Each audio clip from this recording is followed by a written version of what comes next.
saying what I was saying, let me be clear. It was intentional. It was intentional. The contract situation and the headliner situation, that was just the icing on the cake for D.L. Hughley and I. Let's take them back, though. Take them back. Let's take them back to the beginning so everybody can get an understanding of where the love fest, if you will, ended. Let me turn it up, Daddy. They saying turn it up. All right. Okay. So let me just take y'all back to where when you think you're cool with somebody, you find out that you're not. Some time ago when D.L. Hughley, he still has his radio show, and they called me to do an interview. I go on to do the interview, and I'm getting interviewed by the Sister Jasmine, and I can't remember the other gentlemen that were in the room. It was one of his producers, and it was another gentleman on the radio. And please forgive me, I can't remember their names.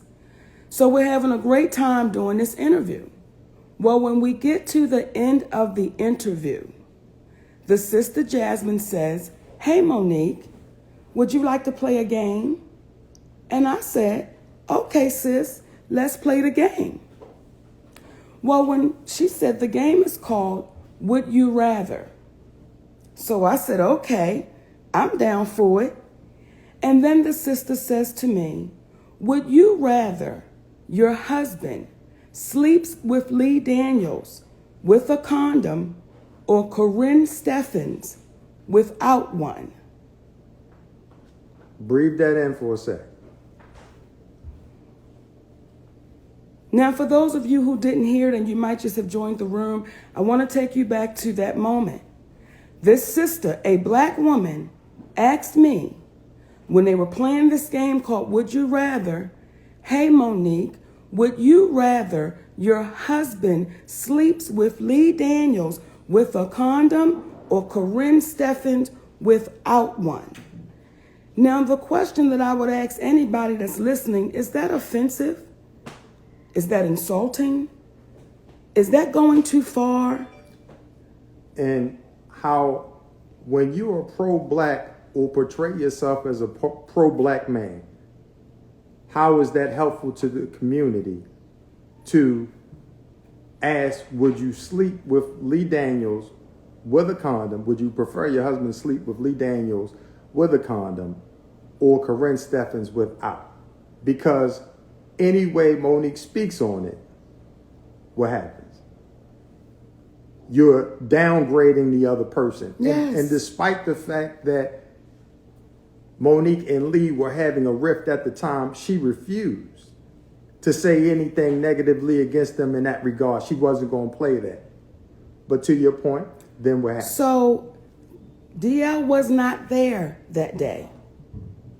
I said to his team, let me call D.L. Hughley, because what I know is that brother ain't down like that. He going to have a problem with y'all saying that kind of foolishness.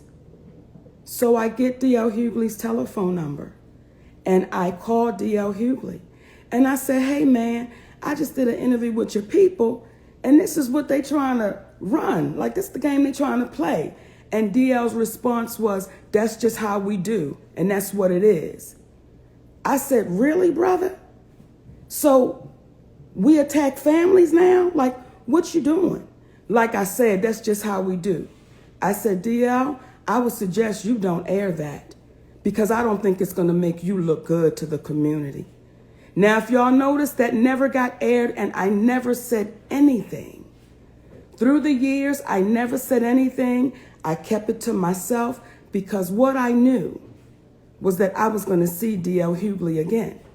Now, after that situation happened, it let me know for whatever reason, D.L. Hughley was not cool with me.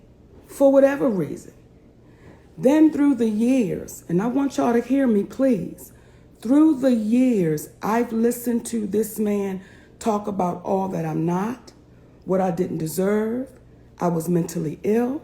I was bitter. Me and my husband did poor business. I was selfish. I was fanatic. I was psychotic. Now, don't take my word, please. You can Google it for yourself. YouTube it for yourself. D.L. Hughley speaks on Monique. And through the years, my babies, I said nothing because I knew the day would come that I would see D.L. Hughley. Now, for every interview he's done, I didn't get it from nobody else's mouth. I watched it for myself.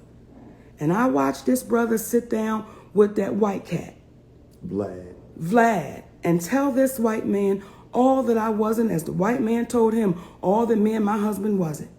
And I watched D.L. Hughley go in. Now, it ain't that he just goes in on me. D.L. Hughley has a habit of saying freely what he wants to say about anybody. Ice Cube. Come on. Angela Stanton. Come on. Kanye West. Mm-hmm. Like the young babies. Islam. The young babies, the rappers, Young Thug and Gunna. Yeah. See, and let me tell y'all, when I made that joke about you, D.L. Hughley, I didn't think you would get tender in your feelings because you made the comment about the baby stage names and you said with names like that, don't you think they would wind up in jail? Well, that's what you said. Well, I thought I was coming back being clever, making a joke because you know back in the day when somebody was on the DL, you know what they were. I don't think you're a homosexual man, DL. I was making a joke and I can't believe you got tender. See, you got tender after you've talked for years. So let me be clear to you babies watching. Saturday night, I don't care where I went up on that stage, I was going to hand D.L. Hughley his ass. Because through the years, I've listened to this man speak so freely about my poor decisions, my life choices. And he spoke as if we had a conversation sitting down. Talking. Now, please tell what it is that made you go on his show to be blindsided by that question in the first place. What was it about your relationship that made you think he was a comrade in comedy? See, y'all, I'm one of them old school kind of.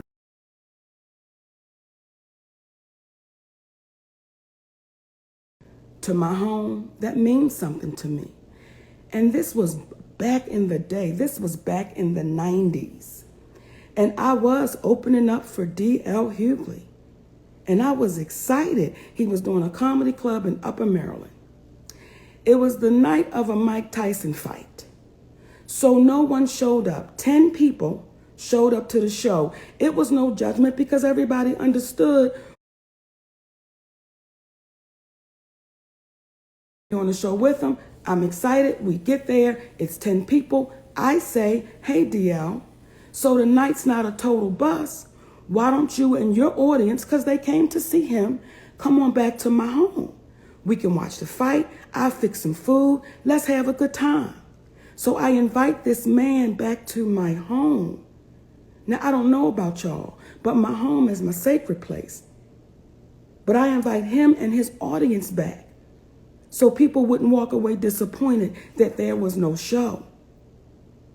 So that's why I felt like from that moment to the moment I did his radio show and they tried to come with foolishness, I always thought D.L. Hughley and I were cool. Always. Never knew that he had so much to say. And had Brother DL, because regardless of the beef, that's still our brother. Come on.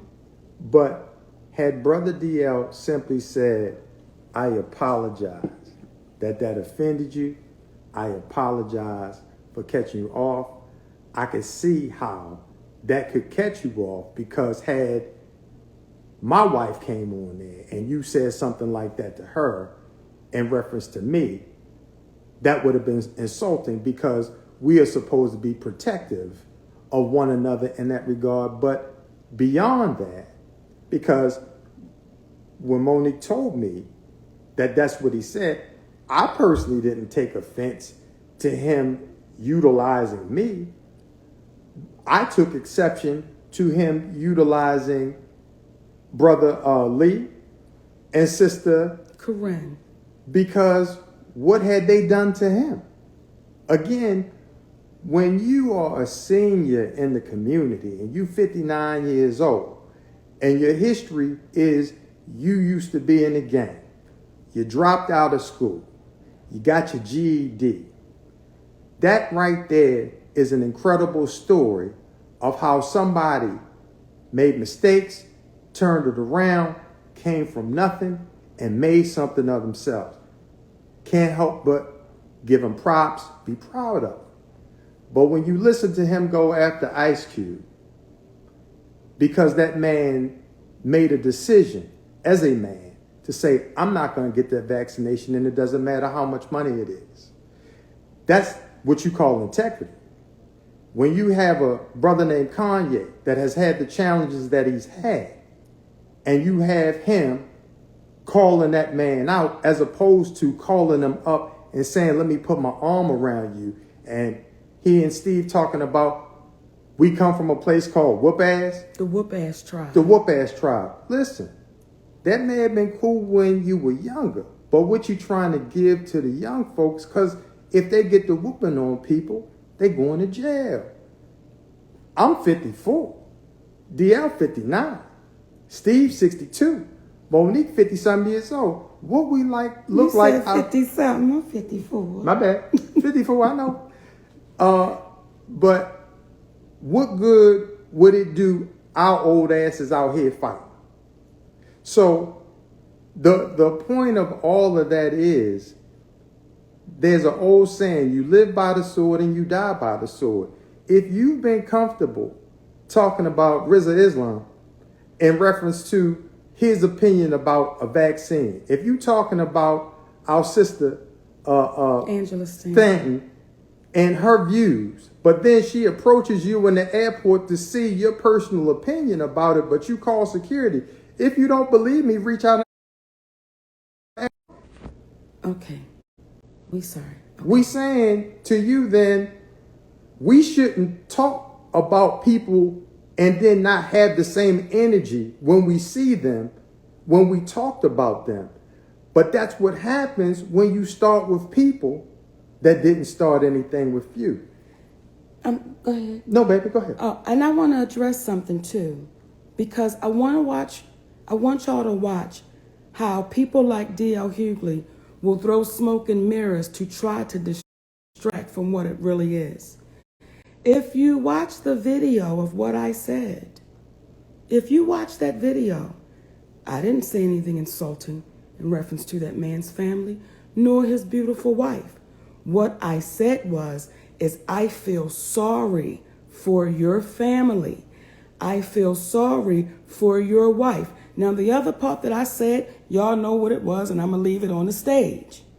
But to be specific, without being specific, you essentially said, I feel sorry for your wife having to perform a sexual act on a coward. That's exactly. How do you perform a sexual act on a coward? There is nothing that was said about your wife. Nothing. Your family. Nothing. It was directed specifically to you. So let me be clear again. For all the shade droppers, tea spillers, candy bar biters, Saturday night, D.L. Hughley was going to get his ass handed to him because through the years, I've heard this man have a lot to say about me. And what the type of person I am, if y'all don't know by now, I wasn't going on nobody's radio show talking about how I felt towards D.L. Hughley.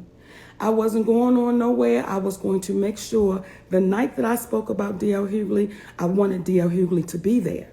Now, I want to address something else. And everything I'm saying, please find it out for yourself. I want to address something.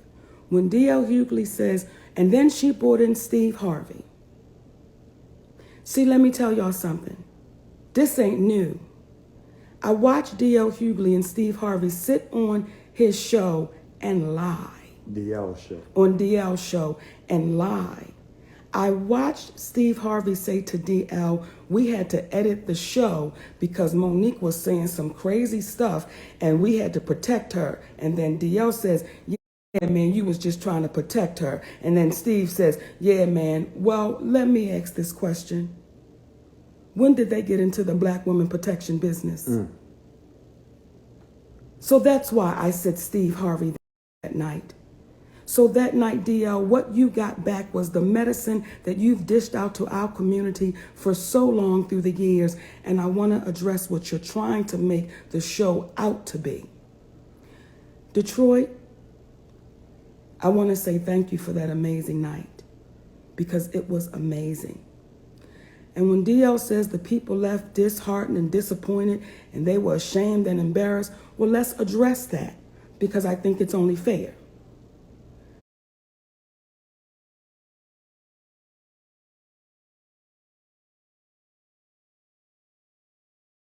From my understanding, Josh Adams kicked butt. Now, I can speak for me because I was there. When I walked out on that stage in Detroit, those beautiful people, they gave me a standing ovation. What happened when you walked off? Those beautiful people gave me a standing ovation. Now, what has happened in that moment, and this is for the comics who have so much to say. Come on, sweet babies, because this is Comedy 101. When you are the headliner, you have to meet the challenge. Regardless as to who goes in front of you and what is said, you have to meet the challenge. And what happened was, when D.L. Hughley walked out on that stage, he could not meet the challenge. See, I've had to go up on stage after people have been booed. I got to go up on stage because I'm the headliner. I've had to go up on stage after people have talked ill about me in front of me. I still got to go up on that stage. And my job as the headliner is to make sure when that audience leaves, they leave feeling fulfilled. So because you could not step up to the challenge, D.L. Hughley, you have now made it appear as if the night was bad.